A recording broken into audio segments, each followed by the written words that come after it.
Guys, welcome to the page. Thanks for watching. Make sure you subscribe down below. Wanted you guys to know what we're working on and why we're doing it.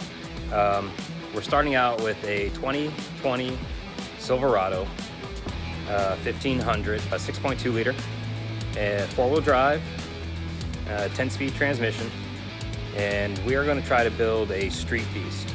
I want to document the build.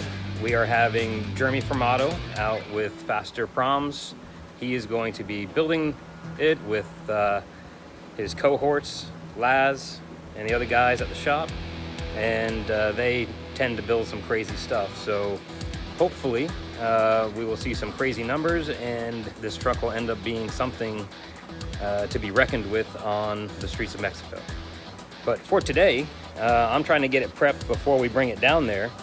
And I'll flip the camera around here. And so first things first, I don't want it loud on the street except for when we're racing. So we're putting a cutout on, electric cutout with, we're gonna have two resonators or mufflers that go in line, and it'll be going up over the axle, splitting into two. So it's a 3.5 inch pipe going back over the axle, splitting into two more resonators. But right after this first muffler here, we'll have our cutout. And right now what we're doing is we're going to start tear down on the inside so that we can run some power for switches and anything else that we might want to add, whether we're going to run gauges, what have you.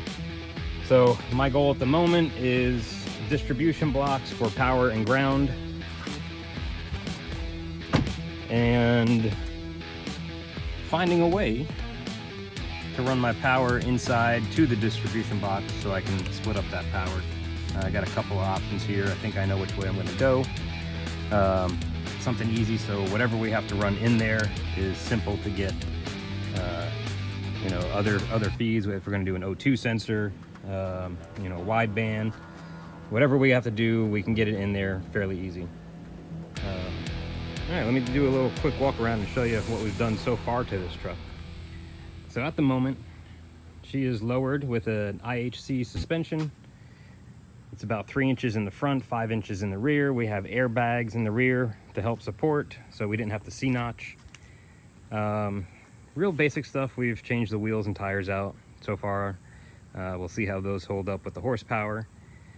And really, that's about it. We have not gone crazy yet.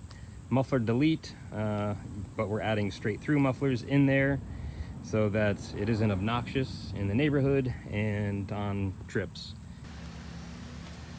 All right, so even though we are pretty much highly modifying this truck, trying to make everything look as factory as possible. So we have a Stinger 80 amp breaker. It's going to be going inside, and that'll be able to run whatever we want. So maybe say if there's a alky kit or some boost gauges or something like that, we can tap right on, and we don't have to invade the factory wire harness or anything like that. We've got some distribution blocks that we're going to be mounting up under the dash, so they're easy access for the crew over at Fasterproms. So whatever they have to tap onto for ground and power will be good to go. And other than that, I'm going to throw this muffler exhaust cutout from OTP. I'm gonna throw that on there and get that wired up first before I put the switches in and mount all of the distribution blocks. We'll do a quick fire up prior to putting that exhaust cutout and that new muffler on, and we'll see exactly what it sounds like.